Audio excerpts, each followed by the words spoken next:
because YouTube has been going at it again, and I shall be sharing my screen because I'm sure that you have seen that. This is from Alexander Chase Carr. I don't know if you.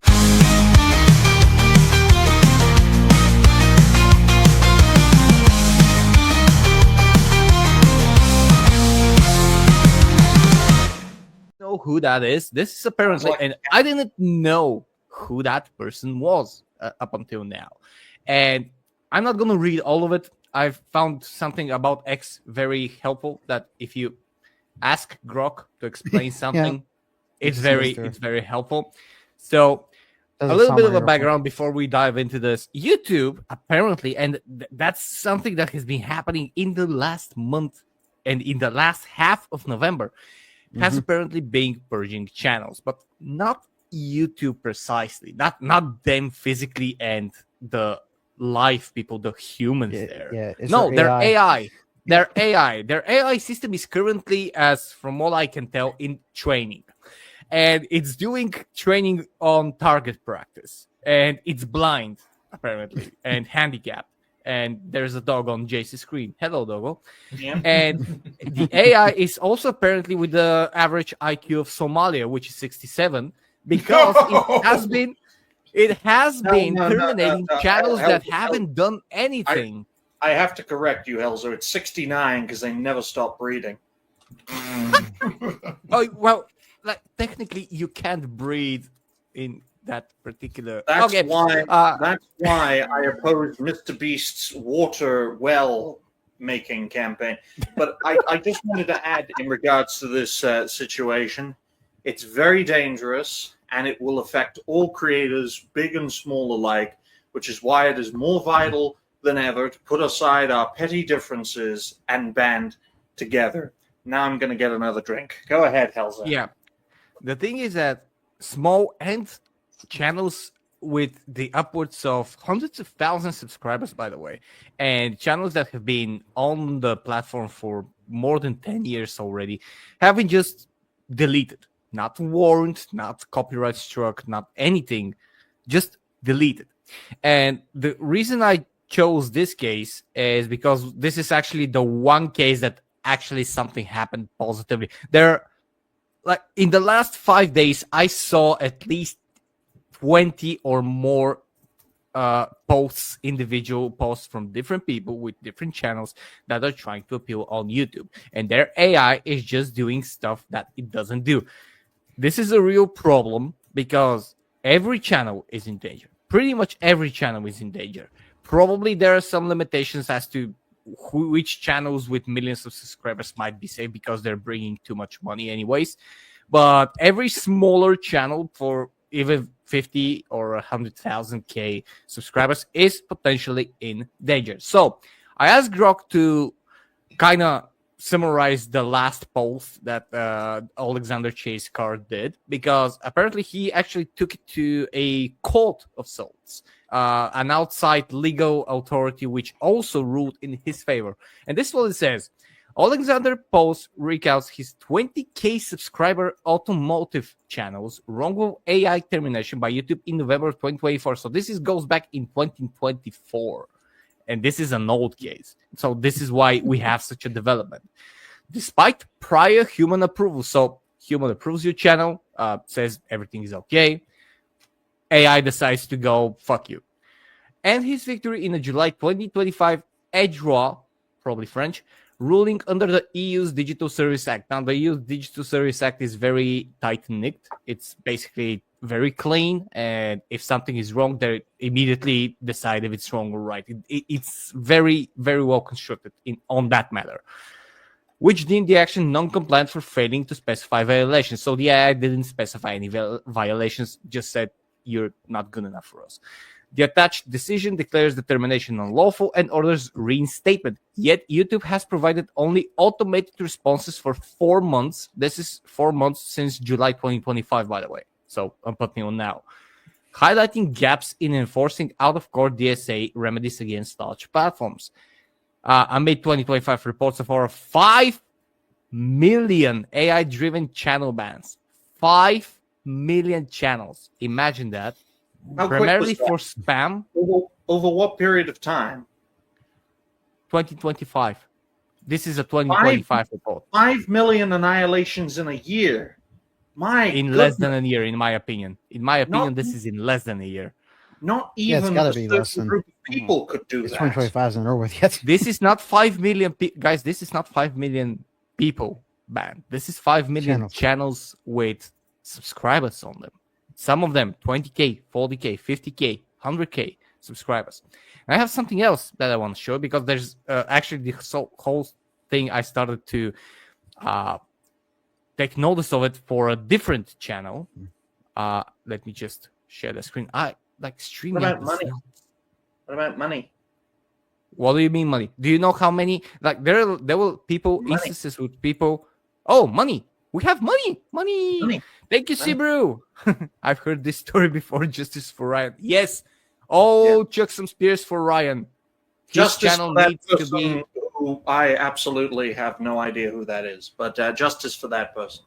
Yes, justice for Ryan. We need him back. He Yes. needs to check his spear at least one more time at this platform. He does. But thank you for your donation, Sebrew the Hebrew.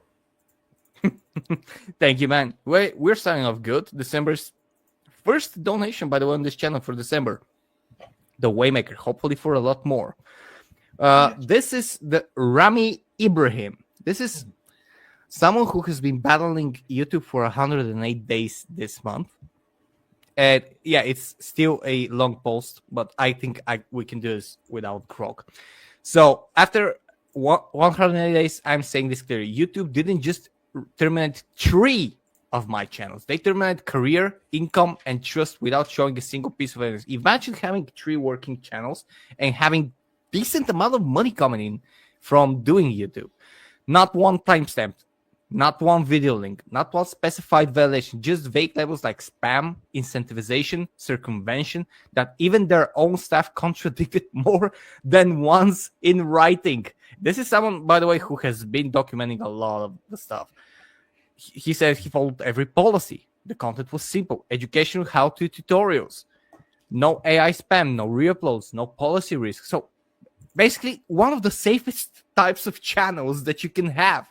No controversy. He doesn't even remotely as risky as channels like our channels, because we talk about some serious shit sometime, and we are in every essence controversial on YouTube. Well, that raises a very interesting point, Elzo, and I'm sure we'll get to panel perspectives very shortly. What is the one thing that all these deplatform creators and channels seem to have in common, regardless of size, shape, gender, race, sexuality, place of origin? They all have one thing in common. They are critical of how YouTube operates. Indeed. However, this one guy wasn't actually critical while he was doing his YouTube. He was just doing his own thing. Like he was like a channel that just didn't want to participate in any culture. He was just doing stuff how to do it, and like 4,000 videos. Like this was a very established set of channels. Wow. and YouTube just takes it away. I don't know how it is in every country, but in the EU, for instance, if you get terminated, first of all, it's almost impossible to get terminated from your job unless you really do something very, very fucked up. You either get a deal that you get severance package, or you're just going to stay, let's say, for a month or two to finish your job, and you shake hands to leave in 2 or 3 months, again with a severance package. YouTube doesn't have that, even though YouTube is a global system and it has to follow the different continents and countries' regulations, both locally and in a union, like in the United States, like US regulations, EU regulations, let's say Asian regulations. They don't do that from that. So I don't know about you, and I want to hear your opinion. So I just gonna finish it with this. This is making me a channel that I've been trying to rebuild for over a year now. Very, very uncertain about what's going to happen. And that's why I'm thankful for every show that we have, because we're still here. So tell me, let's say we start with Digny.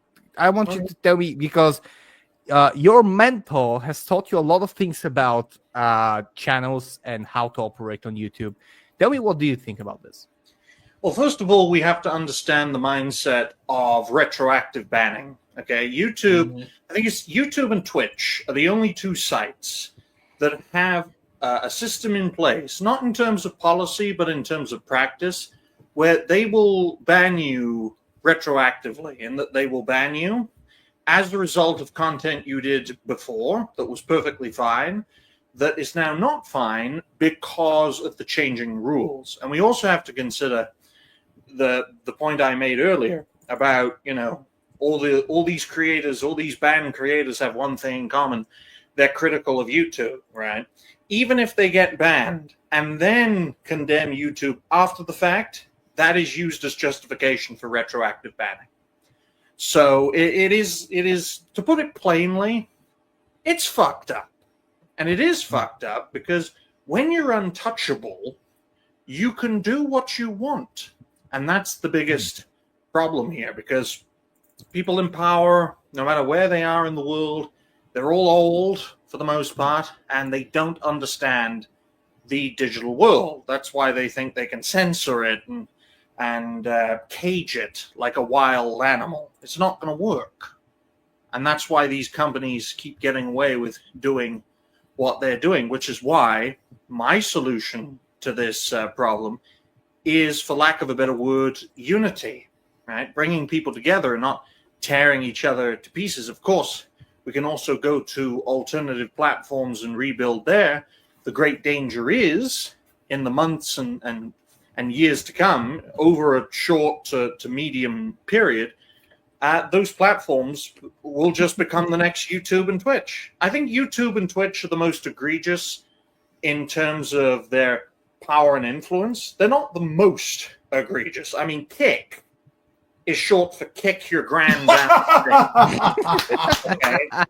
Wow. Okay, Kick doesn't have any rules. Murder someone live on camera. That literally happened. We need a snuff videos category on Kick.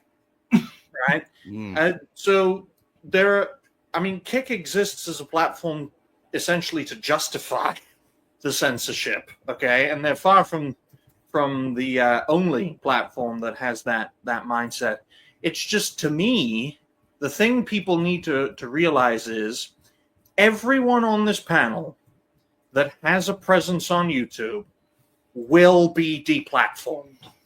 It's just a matter of when, not if, because YouTube's rules change all the time. So my advice for everyone, bare minimum, as soon as the year comes to an end, unlist everything you've ever made. I know it's going to cause a lot of damage, especially, because people may check out an older video and enjoy it and have a great time with it.